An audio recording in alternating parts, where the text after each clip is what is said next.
తెలంగాణలో జరుగుతున్నటువంటి ఎమ్మెల్సీ ఉప ఎన్నికల్లో ఉన్నాము. ఖమ్మం, నల్గొండ, వరంగల్ ఉమ్మడి జిల్లాల ఎమ్మెల్సీ గ్రాడ్యుయేట్ ఎమ్మెల్సీకి సంబంధించి విద్యావంతులకు సంబంధించినటువంటి ఎమ్మెల్సీ ఎన్నికల్లో తెలుగుదేశం జనసేన పార్టీ బలపరిచిన బీజేపీ ఎమ్మెల్సీ గ్రాడ్యుయేట్ ఎమ్మెల్సీ అభ్యర్థి గుజ్జుల ప్రేమేందర్ రెడ్డి గారితో ఉన్నాం.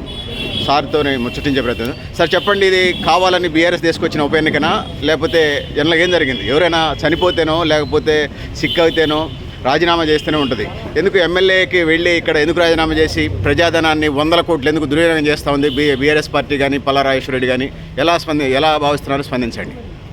బీఆర్ఎస్ పార్టీకి పదవులపైన వాళ్ళ సొంత ప్రయోజనాలపైన ఉన్న యొక్క ఆలోచన నిరుద్యోగుల పట్ల, ఉద్యోగుల పట్ల, పట్టభద్రుల పట్ల లేదు. ఆయనను గతసారి ఏదైతే ఎన్నిక జరిగిందో 2021లో అనేక మంది మహామహులు పోటీ చేసింది. నేను చేశాను, కోదండరామ్ గారు చేశారు, ఇంకా మిగతా వాళ్ళు చాలామంది ఇండిపెండెంట్స్గా చేశారు. అయినప్పటికీ పట్టభద్రులు మరి బీఆర్ఎస్ పార్టీకి పట్టం కడితే దాన్ని చాలా ఈజీగా రాజీనామా చేసి ఆయనకు ఎమ్మెల్యే పదవి కావాలనే ఉద్దేశంతో వెళ్ళడం జరిగింది. దాని కారణంగా ఈ యొక్క ఎన్నిక వచ్చింది. కానీ ఒక రకంగా ఇది పట్టభద్రులు ఒక మంచి నిర్ణయం తీసుకోవడానికి అవకాశం కూడా. ఎందుకంటే రేపు రాబోయే యొక్క ఎన్నికలలో కాంగ్రెస్ పార్టీ అభ్యర్థి గెలిచినా ఓడిపోయినా కాంగ్రెస్ పార్టీ ప్రభుత్వానికి కానీ ఇక్కడ కానీ ఎలాంటి మార్పు వచ్చే అవకాశం లేదు.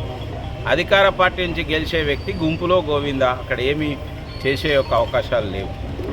వాళ్ళు చేయని విషయాల్లో మాట్లాడే అవకాశం లేదు. ఎందుకంటే గతంలో కూడా బీఆర్ఎస్ అభ్యర్థి గెలిచిన తర్వాత నిరుద్యోగ భృతి తీసుకురాలేకపోయింది ఆయన. ఆ పార్టీ 3016 రూపాయలు ఇస్తారని ఎన్నికల మేనిఫెస్టోలో పెట్టింది, కానీ తీసుకురాలేదు. అనేక ఏదైతే ఉద్యోగ భర్తీల విషయంలో కానీ మిగతా విషయాల్లో కానీ చేయలేకపోయింది. ఖాళీగా ఉన్న 2 లక్షల ఉద్యోగాల భర్తీ, నిరుద్యోగ భృతి హామీ బీఆర్ఎస్ తొంగలో తొక్కింది. స్పందించండి సార్. అవును, బీఆర్ఎస్ ఆ విధంగా వాగ్దానాన్ని మర్చిపోయింది కాబట్టే ఈరోజు బీఆర్ఎస్ యొక్క పరిస్థితి రాష్ట్రంలో ఈ రోజున బాగా మినిమమైజ్ అయిపోయింది, తగ్గిపోతుంది, రోజుకు తగ్గిపోతుంది. పార్లమెంట్ ఎన్నికల తర్వాత ఇంకా ఆ పార్టీ చాలా మరి తగ్గిపోయే అవకాశం ఉన్నది. ముఖ్యంగా నేను అందుకోసమే పట్టభద్రులందరికీ విజ్ఞప్తి చేస్తున్నా, బీఆర్ఎస్ అభ్యర్థికి కనుక ఓటు వేస్తే ఆ పార్టీలో ఇప్పుడు గెలిచిన వాళ్ళే పార్లమెంట్ ఎన్నికల తర్వాత ఉండే అవకాశం లేదు. 39 మంది శాసనసభ్యులకు వెళ్తే ఇప్పటికే 3 వెళ్ళిపోయారు. మిగతా చాలామంది 29 మంది మాతో టచ్లో ఉన్నారని కాంగ్రెస్ పార్టీ నాయకులు చెప్తున్నారు. కాబట్టి వాళ్ళే లేనప్పుడు వీళ్ళది ఏమి గ్యారంటీ? అందుకోసం ఆ పార్టీకి కానీ ఆ పార్టీ అభ్యర్థి ఓటు వేయడానికి సిద్ధంగా లేరు పట్టభద్రులు. మరోవైపు కాంగ్రెస్ పార్టీకి అదే, వారు గెలిచినా గెలవకున్నా అక్కడ ఏమీ ఉపయోగం లేదు. ఆడ ఏమాత్రం కూడా మార్పు అనేది కనిపించదు, అది గుంపులో గోవిందా.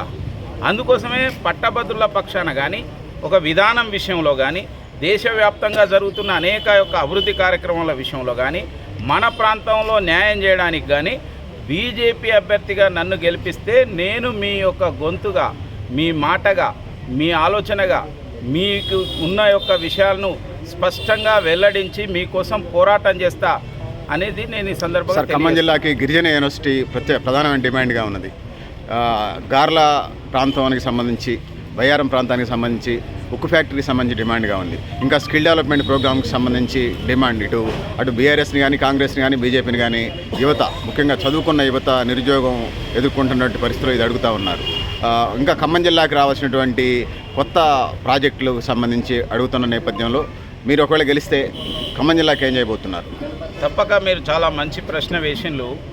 ఇవాళ రాష్ట్రంలో ఉన్న యొక్క అన్ని ఉమ్మడి జిల్లాల్లో విశ్వవిద్యాలయాలు ఉన్నాయి, ఒక్క ఖమ్మం జిల్లాలోనే లేదు. కాబట్టి ఎందుకు ఉండకూడదు ఖమ్మం జిల్లాలో? ఇవాళ గిరిజన విశ్వవిద్యాలయం ములుగులో పెట్టారు, ములుగు జిల్లాలో. కాబట్టి ఇక్కడికి ఒక మంచి విశ్వవిద్యాలయం రావాల్సిన అవసరం ఉన్నది. వెంటనే ఏర్పాటు చేయాలని నేను ఇప్పుడున్న యొక్క కాంగ్రెస్ పార్టీ యొక్క ప్రభుత్వాన్ని డిమాండ్ చేస్తున్నాను. అది రావడం కోసం నా వంతు యొక్క ప్రయత్నాన్ని నేను పూర్తిగా చేస్తానని కూడా ఈ సందర్భంగా తెలియజేస్తున్నాను. రెండో విషయం ఏంటంటే, ఏదైతే 5 గ్రామాలు భద్రాచలంకు సంబంధించిన యొక్క 5 గ్రామాలను మనకు అటువైపు కలిపారో ఆ 5 గ్రామాలు కూడా మన దగ్గర ఉంటే బాగుంటుంది, మనకు భద్రాచలం పుణ్యక్షేత్రం కానీ చాలామంది భావిస్తున్నారు.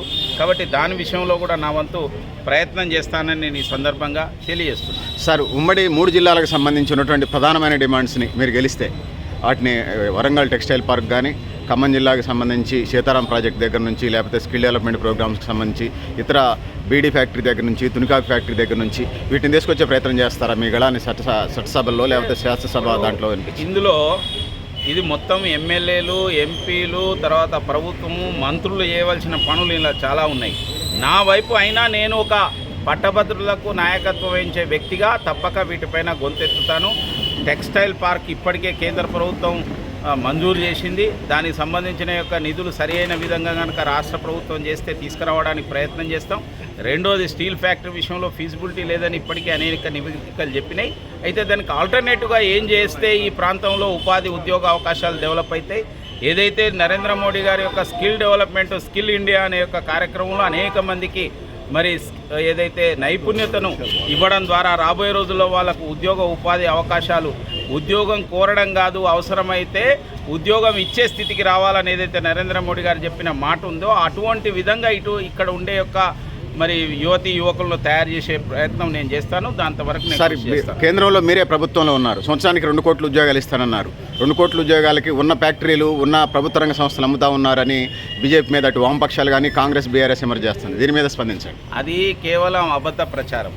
నేను చెప్తున్నాను, కాంగ్రెస్ ప్రభుత్వం ఉన్నప్పుడు మన దగ్గర రామగుండం ఎరువుల ఫ్యాక్టరీ మూసేసింది.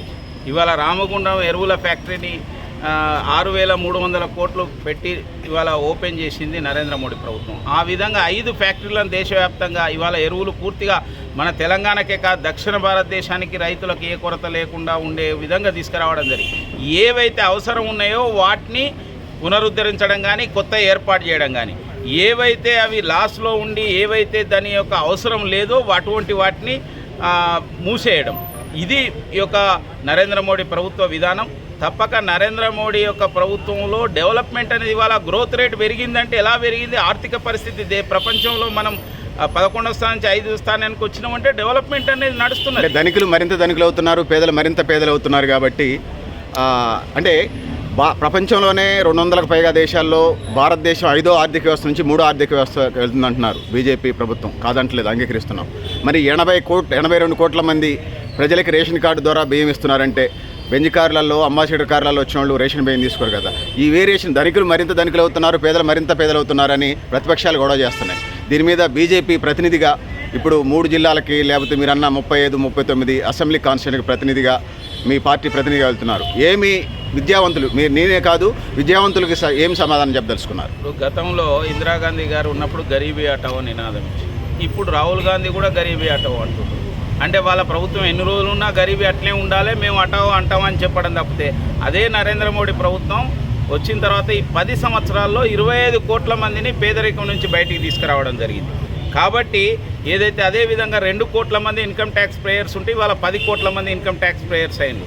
కాబట్టి వాళ్ళ యొక్క ఆర్థిక స్థితిని మెరుగుపరచడం, ఇంకా ఎవరికైతే కాలేదో, ఎవరి జీవితంలో అనేక మంది ఇండ్లు లేకుండే 4 కోట్ల మందికి ఇండ్లు కట్టించి కేవలం 10 సంవత్సరాల్లో, 12 కోట్ల మందికి మరుగుదొడ్లు కానీ, 9 కోట్ల మందికి గ్యాస్ ఇవ్వడం కానీ, ఈ విధంగా అనేక రకాల విషయాల్లో వాళ్ళ యొక్క జీవన ప్రమాణాలు పెంచే ప్రయత్నం చేస్తున్నారు. రాబోయే రోజులలో పేదరికం తగ్గి ఈ యొక్క అంతరాలు తగ్గించే యొక్క ప్రయత్నం కూడా ఇప్పుడు 3వసారి నరేంద్ర మోడీ గెలిచిన తర్వాత అనేక చర్యలు తీసుకునే అవకాశం ఉన్నది. ప్రపంచవ్యాప్తంగా ఉన్న యొక్క ఫినామినా ఇది. ఏదైతే పేదరికం మధ్యన, అది మిగతా యొక్క వ్యక్తుల మధ్యన, తర్వాత ధనవంతుల మధ్యన యొక్క ఈ అంతరాలు ఏవైతే ఉన్నాయో దానికి మనం ఒక పరిష్కారం కనుగొనవలసిన అవసరం ఉన్నది. దేశంలోనే చివరి ప్రశ్న ఇది. తెలంగాణ రాష్ట్రానికి సంబంధించి 2 లక్షల ఉద్యోగాలు భర్తీ చేయలేదని అంటున్నారు. కేంద్ర ప్రభుత్వం స్థాయిలో 1.5 కోటి నుంచి 2 కోట్ల ఉద్యోగాలు ఉన్న కేంద్ర ప్రభుత్వంలో ఉన్నటువంటి ఎన్డీఏ బీజేపీ గవర్నమెంట్ భర్తీ చేయలేదని అంటున్న నేపథ్యంలో ఒకవైపు ఉన్న 2 కోట్ల ఉద్యోగాలు కూడా ప్రభుత్వ రంగంలో ఉన్నటువంటి కాంట్రాక్ట్ అవుట్ సోర్సింగ్, ప్రభుత్వ రంగంలో ఉన్నటువంటి ప్రభుత్వ ఉద్యోగాలు కేంద్ర ప్రభుత్వం, ఎన్డీఏ ప్రభుత్వం భర్తీ చేయకపోగా ఉన్న ఉద్యోగాలనే పీకేస్తుంది అంటున్నారు. ఈ గ్రాడ్యుయేట్స్ ఎన్నికల్లో ఒక బీజేపీ ప్రతినిధిగా మీరు విద్యావంతులకు ఏం చెప్పబోతున్నారు? ఇది ఉన్న ఉద్యోగాలు తీసేస్తాం, ఉద్యోగాలు క్రియేట్ చేయడం అనేది తప్పు.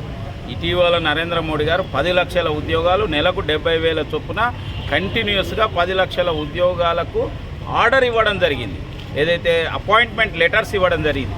దేశంలో కేవలం ప్రభుత్వ ఉద్యోగమే కాదు, ఉపాధి అవకాశాలు పెంపొందించుకొని ఒక స్టార్టప్ కంపెనీస్ ఇవాళ వరల్డ్లో మనం భారతదేశం అమెరికా చైనా తర్వాత ఏదైతే స్టార్టప్ కంపెనీస్లో ఈరోజు యూనికార్న్ స్టార్టప్ కంపెనీస్ అంటే $8 బిలియన్ లెవెల్లో ఉండే ఒక స్టార్టప్ కంపెనీస్లో ఇండియా 3వ స్థానానికి వచ్చింది. కాబట్టి మన యువత ఆ విధంగా డెవలప్ అయ్యి రాబోయే రోజులలో ఈ ఉపాధి అవకాశాలను పెంచాలని, ప్రభుత్వ ఉద్యోగాలు ఇవ్వడం అనే కాదు, కానీ అయినప్పటికీ నరేంద్ర మోడీ గారి ప్రభుత్వం బెటర్ ప్రభుత్వం ఇవాళ ఇచ్చింది. లేనిపోని వాగ్దానాలు చేసిన ఈ యొక్క ప్రభుత్వాలు చెప్పినవి చేయడం లేదు. మిమ్మల్ని ఎవరు నిరుద్యోగ భృతి ఇవ్వమన్నారు? ఇస్తామని ఎందుకు చెప్పావు? 3,000 కాదు 3,016 ఇస్తామని ఆ ప్రభుత్వం చెప్పింది. ఈ ప్రభుత్వం చెప్పింది 4,000 పెన్షన్ ఇస్తామన్నావు, అది 5,000 బోనస్ ఇస్తా అన్నావు. ఇప్పుడేమో సన్న బియ్యానికి ఇస్తా అంటున్నావు, సన్న వడ్లకి ఇస్తా అంటున్నావు. దొడ్డు వడ్లే 90% పండిస్తారు. మరి ఇవి గాలి మాటలు కాదా, గ్యారంటీ మాటలు కాదా? కాబట్టి మీకు మాకు పొంతం లేదు. ఇవాళ గ్యారంటీ అంటే మోడీ గారే. దేశంలో ఏ మాటకైనా ఏదైనా ఇస్తే చేసే వ్యక్తి. కాబట్టి ఖచ్చితంగా రాబోయే రోజుల్లో ఈ ప్రాంతం బీసీ కుల జనగణన మీద మీ స్టాండ్ చెప్పండి సార్. అది జాతీయ విధానం, అది జాతీయ విధానం. నేను ఒక్కరిని విషయం చెప్పగలిగేవాడిని కాదు. అది జాతీయ విధానం. ఇవాళ ఒక బీసీఏ ప్రధానమంత్రిగా ఉన్నాడు, ఎస్టీ రాష్ట్రపతిగా ఉన్నది.